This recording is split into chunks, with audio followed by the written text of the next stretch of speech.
Friends, BPSC class में आपका स्वागत है। तो आज से हम लोग 68 के लिए और बिहार सीजीएल 3 के लिए हम लोग जो ऑब्जेक्टिव है लूसेंट का उसे देखेंगे। तो जितने भी मॉडर्न हिस्ट्री का है मैं उसे कराऊंगा। और पहले वाले जो भी वीडियोज़ हैं जैसे कि एंशिएंट इंडिया के लिए वो मैंने चैनल पर अपलोड कर दिया है। और दूसरा जो है मैंने फिजिक्स का भी अपलोड कर दिया है चैनल पर साइंस के लिए, तो आप लोग वहाँ से जाके देख सकते हैं। तो चलिए शुरू करते हैं आज से मॉडर्न हिस्ट्री के लिए। तो पहला चैप्टर है आपका ब्रिटिश सत्ता का विस्तार, यानी कि बंगाल, मैसूर, पंजाब आदि के संदर्भ में। तो चलिए देखते हैं। पहला क्वेश्चन है आपका मिलान करने वाला घटना है और दूसरा है उसका बंगाल का तत्कालीन गवर्नर उस समय कौन था। तो प्लासी का युद्ध हुआ 1757 में, आप डेटिंग भी याद रखेंगे। वो उसमें कौन था? Roger Drake. दूसरा आपका द्वैत शासन लागू कब हुआ था? 1765 में। रॉबर्ट क्लाइव उस समय गवर्नर थे। बक्सर का युद्ध हुआ था 1764 में, उसमें वेंसीटार थे। आगे है बंगाल अकाल पड़ा 1770 में और उसमें कर्टियर जो थे उस वहाँ पे बंगाल के तत्कालीन गवर्नर थे। तो पहले का आपका आंसर ए हो जाएगा।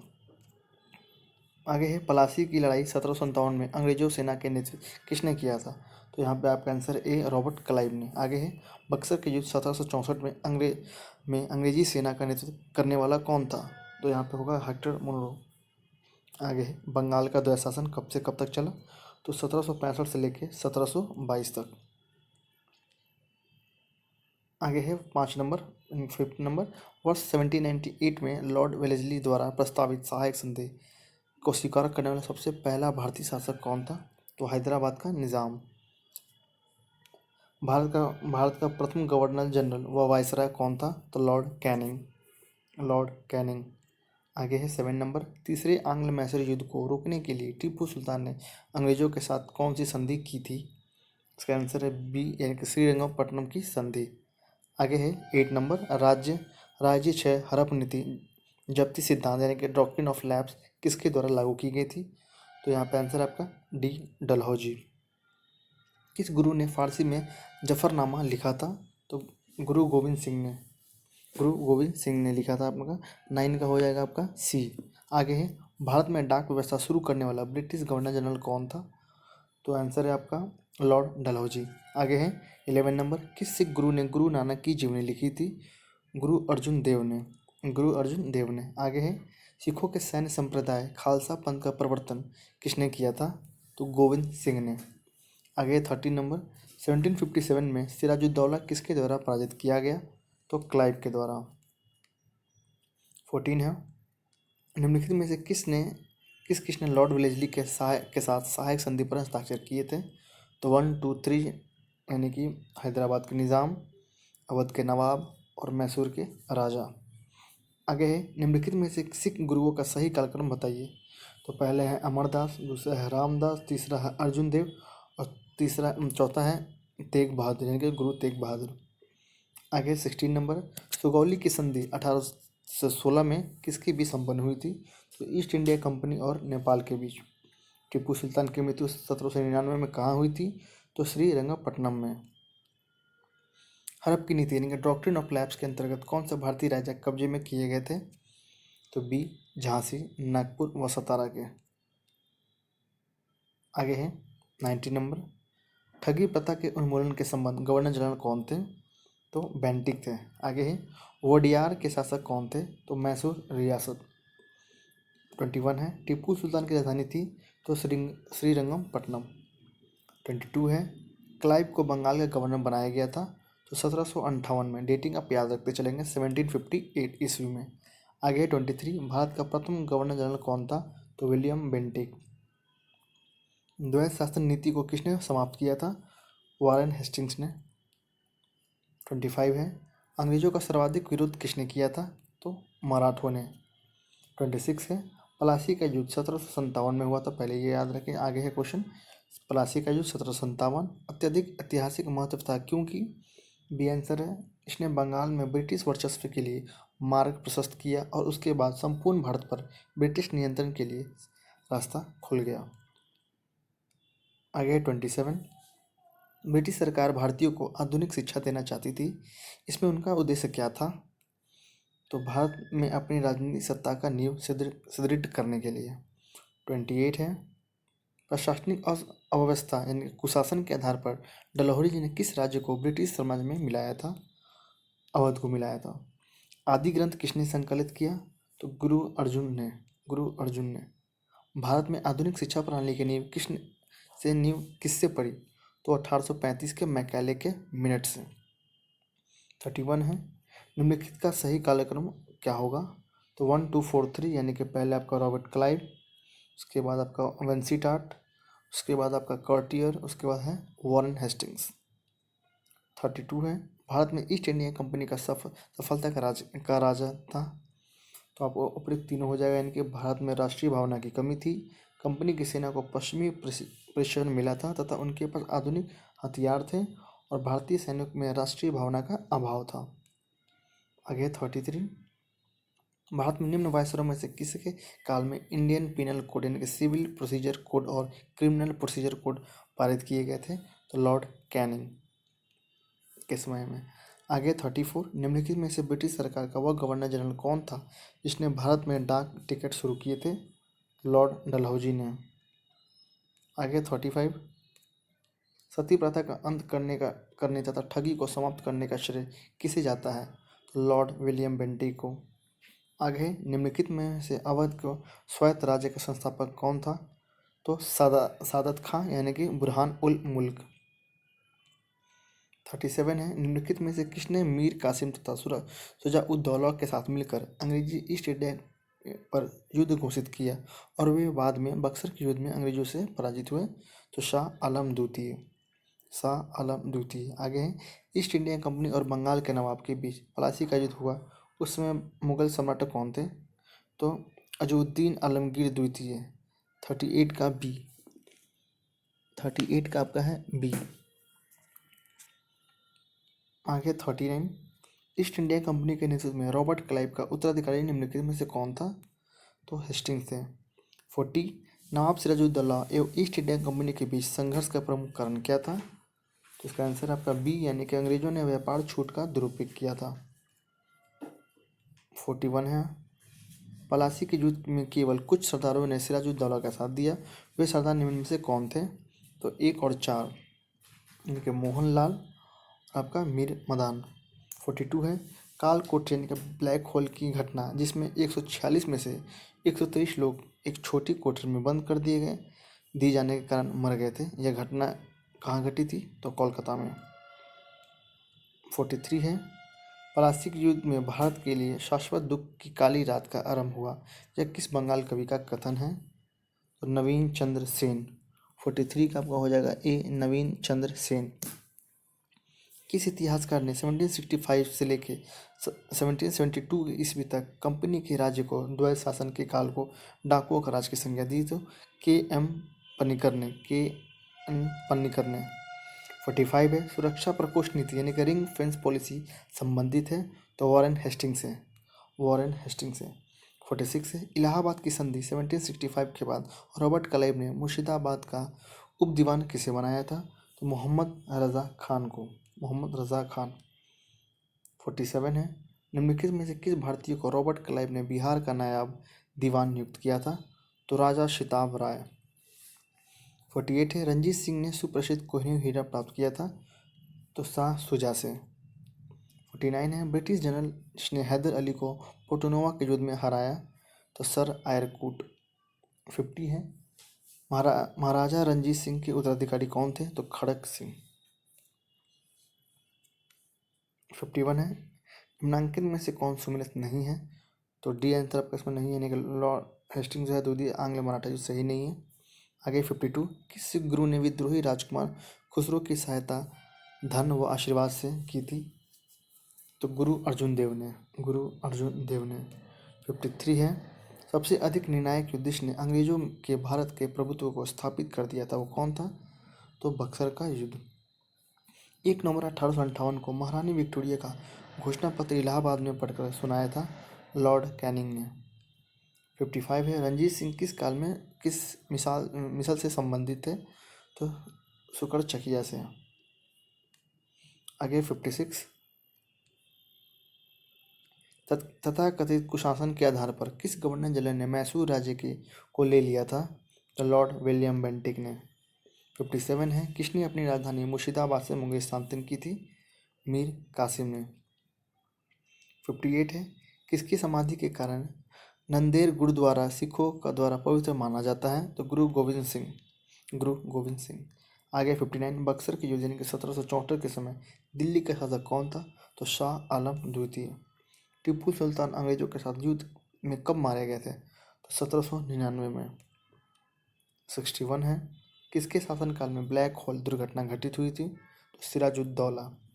सिखों का अंतिम गुरु कौन थे? तो गुरु गोविंद सिंह।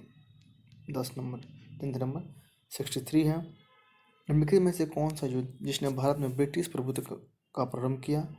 प्लासी का युद्ध। डिंडीगुल नाम है तो तमिलनाडु के एक नगर का। बंगाल के किस गवर्नर के समय में सरकारी खजाना मुर्शिदाबाद से कलकत्ता हस्तांतरण किया गया है? तो वॉरेन हेस्टिंग्स। इसका आंसर आपका डी वॉरेन हेस्टिंग्स। आगे है, किस अधिनियम के तहत वॉरेन हेस्टिंग्स बंगाल के प्रथम गवर्नर जनरल बनाए गए? तो 1773 के रेगुलेटिंग एक्ट के द्वारा। 67 है, किसके समय में कलकत्ता में प्रथम न्यायालय की स्थापना की गई थी? तो वॉरेन हेस्टिंग्स के समय में। आगे है, बंगाल के किस गवर्नर जनरल के काल में पीट्स इंडिया एक्ट यानी कि 1784 पारित किया गया था? Warren Hastings. 69 है, निम्नलिखित में से कौन कौन से युग में सही सुमिलित है? तो ये डेट है और आपका यहाँ पे युद्ध है। इसका आंसर 2 और 4 सही है। सॉरी 2 और 3, 2 और 3 यहाँ सही है। आगे है 70 नंबर, सिख गुरुओं के से संबंधित निम्नलिखित कथन पर विचार कीजिए। तो इसका आंसर आपका 1 मिनट 70 का बी होगा, यानी कि 2 और 3। गुरु अर्जुन देव सिखों के गुरु रामदास के पश्चात बने। गुरु अंगदेव ने सिखों को उनकी अपनी लिपि गुरुमुखी दी। 2 और 3 सही है आपका। 71 है, भारत में ब्रिटिश शासन के दौरान निम्नलिखित राजसी राज्य यानी कि पर विचार कीजिए। तो 3-2-1 इसका आंसर आपका है यहाँ पे सी 3-2-1, यानी कि सतारा, संबलपुर और झांसी। 72 है, निम्नलिखित भारतीय शासकों में से कौन था जिसने विदेशों में आधुनिक पद्धति के दूतावास स्थापित किए? तो टीपू सुल्तान। 73 है, ब्रिटिश भारतीय राज के क्षेत्र का अंतिम प्रमुख विस्तार हुआ डलहौजी के समय में। सूची 1 को सूची 2 से मिलान करें तो 1775 का है आपका आंग्ल मराठा युद्ध।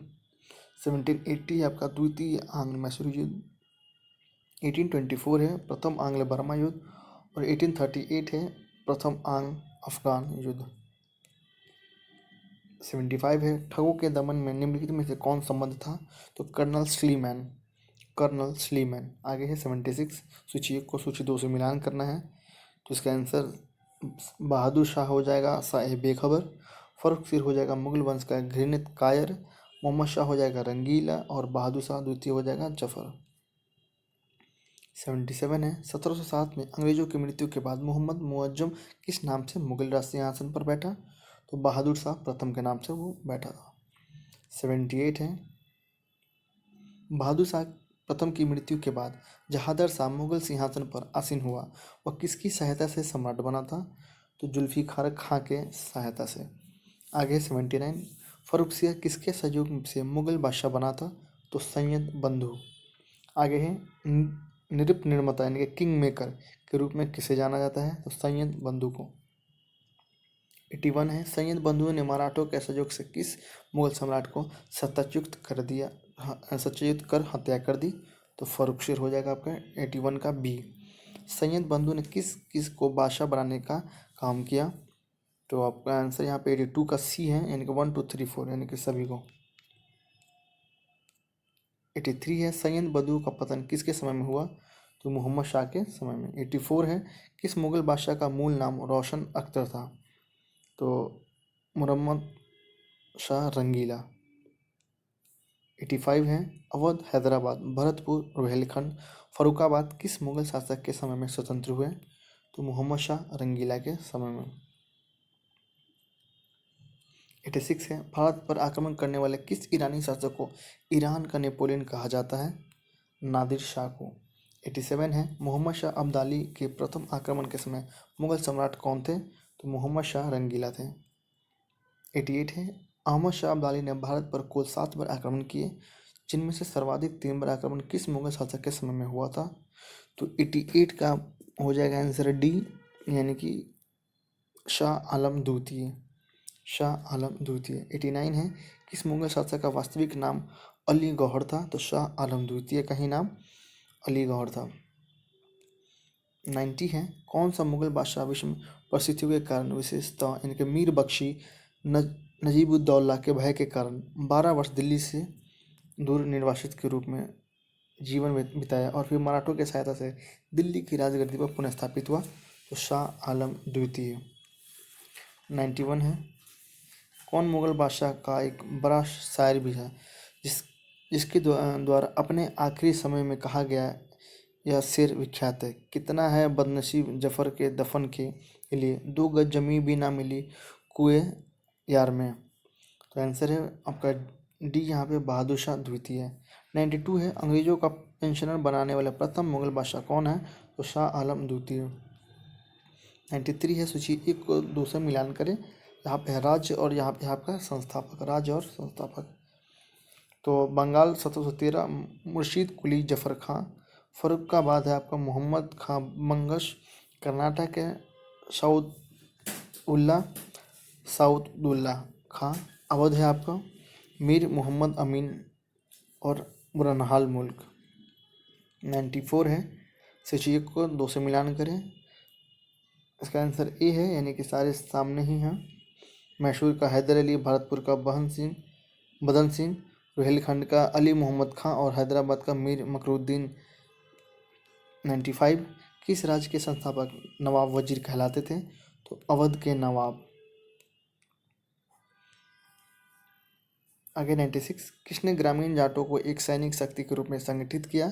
तो चूड़ामन सी आंसर है। निम्नलिखित में से किस जाटों का अफलातून प्लेट्स ऑफ जाट्स एवं जाटों का आदरणीय एवं विद्वान व्यक्ति द जाट ऑफ यूलिस कहा जाता है? तो सूरजमल को। 98 है, मुर्शीद कुली जफर खां को बंगाल 1717 तथा उड़ीसा 1719 की सूबेदारी किस मुगल बादशाह से मिली थी? तो फर्रुख शेर आंसर हो जाएगा यहाँ पे। 99 है, किसने मुर्शिदाबाद की स्थापना की तथा उसे ढाका के स्थान पर बंगाल की राजधानी बनाई? तो मुर्शीद कुली जफर खां। आगे है 100 नंबर। बंगाल के शासक मुर्शीद कुली जफर खां एवं अंग्रेजी ईस्ट इंडिया कंपनी के बीच विवाद का सर्वप्रमुख कारण क्या था? आंसर ए यहाँ होगा। मुगल बादशाह फर्रुख शेर द्वारा 1717 में जारी फरमान की मुर्शीद अली जफर खां एवं ब्रिटिश कंपनी द्वारा अलग अलग व्याख्या। 01 है कि किस मुगल बादशाह ने 1733 में बिहार की सूबेदारी बंगाल के नवाब शुजाउद्दीन को प्रदान की थी? तो मोहम्मद शाह रंगीला ने। 102 है, बंगाल के किस नवाब ने यूरोपीय लोगों की तुलना मधुमक्खी के छत्ते से की, जिसे यदि न छेड़ा जाए तो शहद देगी, पर यदि छत्ते के साथ छेड़छाड़ की गई तो मधुमक्खी काट कर प्राण ले सकती है? तो इसका आंसर हो जाएगा अलवर्दी खां। 102 का। आगे 103, अंग्रेजों द्वारा कलकत्ता तथा फ्रांसीसियों द्वारा चंदनगर की किलेबंदी सुदृढ़ करने का विरोध करते हुए बंगाल के किस नवाब ने कहा, तुम व्यापारी हो, तुम्हें किले का क्या करना है, मेरे संरक्षण में रहते हुए तुम्हें शस्त्रों का कोई भय नहीं है? इसका आंसर होगा अलवर्दी खां सी। 104 है, बंगाल का वह नवाब कौन था जो जानता था कि वह अंग्रेजों को बंगाल की भूमि से निकाल बाहर कर सकता है, किंतु ऐसी स्थिति में उसके ही शब्द में समुद्र में आग लग जाएगी? इसका आंसर है 104 का ए, यानी कि अलवर्दी खां। बंगाल के किस नवाब ने अपने उत्तराधिकारी को यह सलाह दी, तीनों अंग्रेज, फ्रांसीसी और डच को एक साथ निर्बल करने का विचार मत करना, इन तीनों में अंग्रेज सबसे सशक्त है, पहले उसका अंत करना और अन्य तुमको विशेष कष्ट नहीं देंगे? तो अलवर्दी खां इसका आंसर हो जाएगा। बंगाल के नवाब अलवर्दी खां का उत्तराधिकारी कौन हुआ? तो सिराजुद्दौला। बंगाल के नवाब सिराजुद्दौला तथा ब्रिटिश कंपनी के बीच विवाद के कारण क्या थे? तो 1, 2, 3, यानी कि अंग्रेजों द्वारा कलकत्ते की किलाबंदी, अंग्रेजों द्वारा दस्तक और भगोड़े कृष्णवल्लभ को कलकत्ता में अंग्रेजों द्वारा शरण देना। 108 है, घटना है और अब उसका तिथि है। तो घटना है कलकत्ता पर नवाब सिराजुद्दौला द्वारा अधिकार तो 15 से 20 जून 1756। कालकोठरी के त्रासदी यानी कि 20 जून 1756। अलीनगर की संधि यानी कि 9 फरवरी 1757 और पलाची को 23 जून 1757। आगे है 109 नंबर। बंगाल के नवाब मीर जाफर ने कठपुतली मुगल बादशाह शाह आलम द्वितीय से क्लाइव को साबत जंग यानी कि युद्धों में अनुप्रभाव की उपाधि एवं कुछ क्षेत्रों की जमींदारी दिलाई। क्लाइव की जागीर कहलाने वाले उस क्षेत्र की पहचान करें। 24 परगना। आगे है बंगाल के नवाब मीर कासिम ने मुर्शिदाबाद के स्थान पर मुंगेर की राजधानी क्यों बनाया? तो वो मुर्शिदाबाद से षड्यंत्र मात्र में वातावरण तथा कलकत्ता से दूर रहना चाहते थे ताकि अंग्रेजों का हस्तक्षेप ना हो। बंगाल के किस नवाब ने ब्रिटिश कंपनी के गवर्नर को लिखा, आपके भद्र पुरुष इस प्रकार व्यवहार करते हैं, वे समस्त देश में गड़बड़ी फैलाते हैं, लोगों को लूटते हैं तथा मेरे अधिकारियों का अनादर करते हैं तथा उन्हें शारीरिक यातना भी देते हैं? तो मीर कासिम ने। बंगाल के किस नवाब ने 2 वर्षों के लिए सभी व्यापारियों के लिए समस्त व्यापारिक करों एवं चुंगियों को खत्म कर एक बड़ा असाधारण कदम उठाया था? मीर कासिम ने। मीर कासिम। आगे है क्लाइव एवं मुगल बादशाह शाह आलम द्वितीय के बीच हुए इलाहाबाद की प्रथम संधि 12 अगस्त 1765 के संदर्भ में इन कथनों पर विचार कीजिए। तो इसका आंसर होगा 1, 2, 3 यानी कि शाह आलम द्वितीय को कड़ा हुआ इलाहाबाद के जिले दिए गए। कंपनी को 26 लाख रुपए सालाना के बदले बंगाल, बिहार और उड़ीसा की दीवानी। आगे है हैदराबाद के उत्तर के जिले उत्तरी सरकार को अंग्रेज के जागीर के रूप में मान्यता दी गई। आगे है 114 नंबर। इलाहाबाद की द्वितीय संधि यानी कि 16 अगस्त 1765 किन के बीच हुई थी? तो शुजाउद्दौला और क्लाइव के बीच। 115 है कर्नल क्लाइव का गधा या सियार की संज्ञा किसे दी गई थी? तो मीर जाफर को। 116 है कलकत्ता के सुप्रीम कोर्ट के एक न्यायाधीश ने बंगाल के किस नवाब को भूसे से भरे एक बैताल के रूप में उल्लेखित किया? तो मुबारक उद्दौला। डी आंसर है मुबारक उद्दौला। आगे है 117। कर्नल मालसान ने कहा, कंपनी के अधिकारियों का अब एक ही उद्देश्य है, जितना लूट सको लूटो। यह है कि वह सोने की एक ऐसी थैली है जिसमें जब भी चाहे हाथ डालो लो। इसमें वह इसके लिए प्रयुक्त किया गया ये शब्द है। तो मीर जाफर। आगे 118। किसने फ्रांसीसी विशेषज्ञों की यह मदद से डिंडीगुल में एक आधुनिक शस्त्रागार स्थापित किया? तो हैदर अली। 119 है किसने घोषणा कर रखी थी कि वह अंग्रेजों को पहले तो अकरार से निकाल बाहर करेंगे और अंततः भारत से? तो हैदर अली ने कहा था। सूची 1 को सूची 2 से मिलान करें 120 का। तो इसका आंसर ए हो जाएगा 1, 2, 3। प्रथम आंग्ल मैसूर युद्ध हुआ मद्रास की संधि। द्वितीय आंग्ल मैसूर युद्ध हुआ मंगलौर की संधि। और तृतीय आंग्ल मैसूर युद्ध हुआ श्रीरंगपट्टनम की संधि। 121 है सूची 1 को सूची 2 से मिलान करें तो प्रथम आंग्ल मैसूर युद्ध हुआ जनरल स्मिथ। द्वितीय आंग्ल मैसूर युद्ध जनरल आयरकूट। तृतीय आंग्ल मैसूर युद्ध हुआ मेजर जनरल मेंडोज। और चतुर्थ आंग्ल मैसूर युद्ध हुआ जनरल स्टुअर्ट के नेतृत्व में। 122 है हैदर अली की मृत्यु 1782 की किस युद्ध के दौरान हुई थी? तो द्वितीय आंग्ल मैसूर युद्ध में। आगे है 123। द्वितीय आंग्ल मैसूर युद्ध को बंद करने के लिए टीपू सुल्तान तथा अंग्रेजों के मध्य मंगलौर की संधि यानी कि 1784 में हुई। इस संधि पर अंग्रेजों की ओर से हस्ताक्षर करने वाला मद्रास के गवर्नर का क्या नाम था? लॉर्ड मैकरीने। 124 है द्वितीय आंग्ल मैसूर युद्ध के समय गवर्नर जनरल कौन था? तो वारेन हेस्टिंग्स। 125 है टीपू सुल्तान तथा कॉर्नवालिस के बीच 1792 में श्रीरंगपट्टनम की संधि हुई। इसके तहत इसका 1 to 4 हो जाएगा। आगे है 126। टीपू सुल्तान ने अंग्रेजों को निष्कासित करने के लिए निम्न में से किन देशों के साथ संपर्क स्थापित किया? तो 1, 2, 3, 4, 5 यानी कि फ्रांस, अरब, अफगानिस्तान, मॉरिशस और तथा तुर्की। आगे टीपू सुल्तान के संबंध में इन कथनों पर विचार कीजिए। इसका आंसर है 1, 2, 3, 4 यानी कि चारों सही है। आगे है 128। तृतीय आंग्ल मैसूर युद्ध के दौरान टीपू के विरुद्ध चतुर्पक्षीय संयुक्त मोर्चा में शामिल थे। ट्रावनकोर, निज़ाम, मराठा और अंग्रेज। 129 है, चतुर्थ आंग्ल मैसूर युद्ध 1799 के संबंध में इन कथनों पर विचार कीजिए। इसका आंसर डी हो जाएगा, सभी यहाँ सही है। आगे 130, किसने कहा था कि मैं अंग्रेजों के स्थल साधनों को तो समाप्त कर सकता हूँ परंतु समुद्र को नहीं सुखा सकता? तो ये कहा था टीपू सुल्तान ने। 131, किसकी अत्यंत प्रिय उक्ति थी, भेड़ की तरह एक लंबी जिंदगी जीने से कहीं बेहतर है शेर की तरह एक दिन जीना? ये कहा था टीपू सुल्तान ने।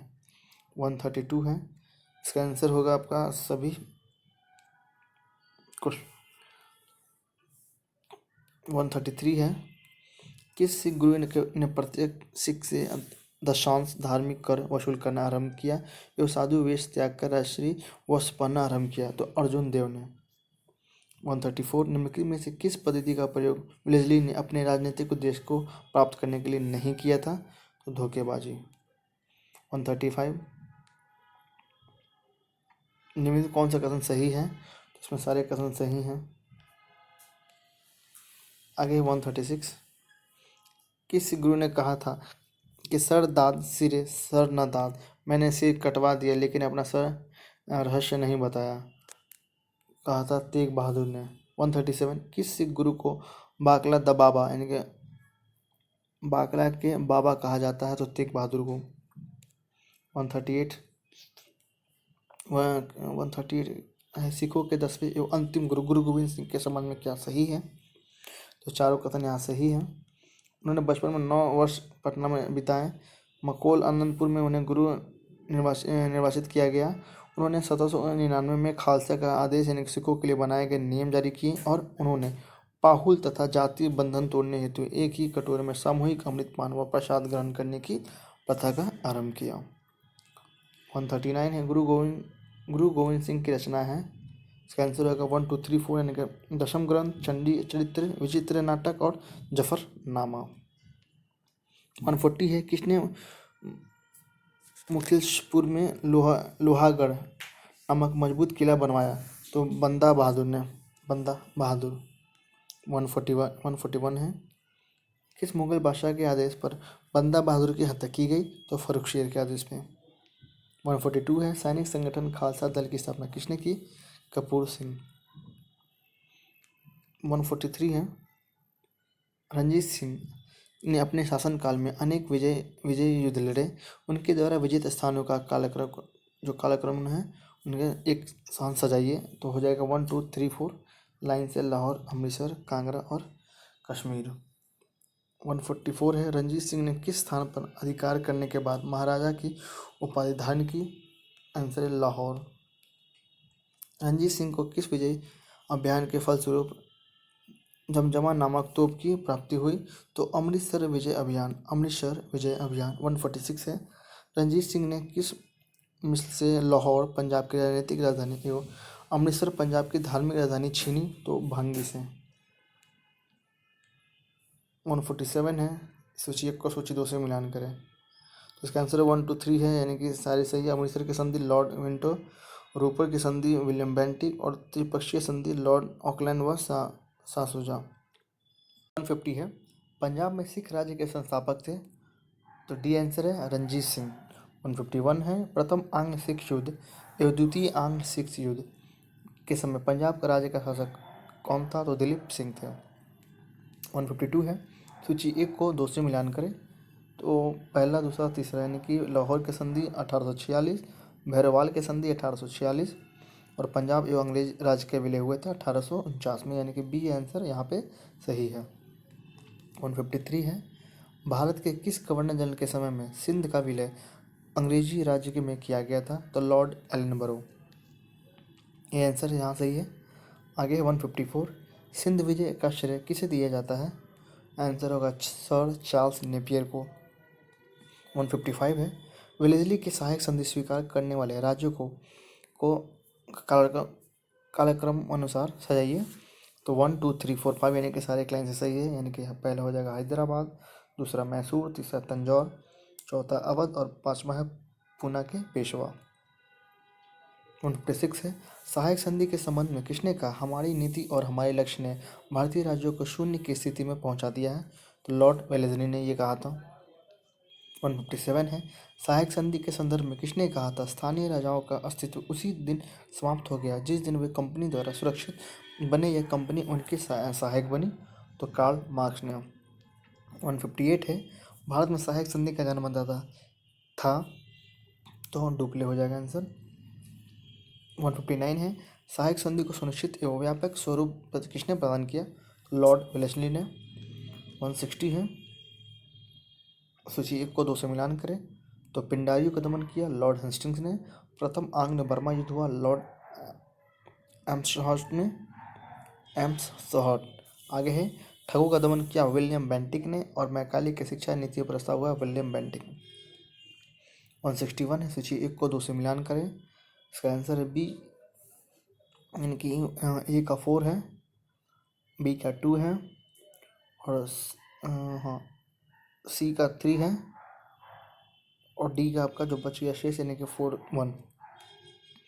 आगे है 162, गोद प्रथा पर प्रतिबंध लगाने वाला गवर्नर जनरल कौन था? तो लॉर्ड डलहौजी। 163 है, डलहौजी के जब्ती का सिद्धांत गोद प्रथा का प्रतिबंध के शिकार होने वाले राज्यों का कालक्रम सजाइए। तो 1 2 3 4 5 6 यानी कि सारे एक लाइन से यहाँ पे आपका आंसर सही है। सतारा, संबलपुर, जैतपुर, बघार, उदयपुर, झांसी और नागपुर। तो 163 MCQ से वो हम लोगों ने फिनिश कर लिया है। बाकी आप चैनल से जुड़े रहें, इसी तरह आपको वीडियो और भी मिलता रहेगा। और आपको नया किस चीज़ का और वीडियो चाहिए आप मुझे कमेंट में बता सकते हैं। Thank you very much.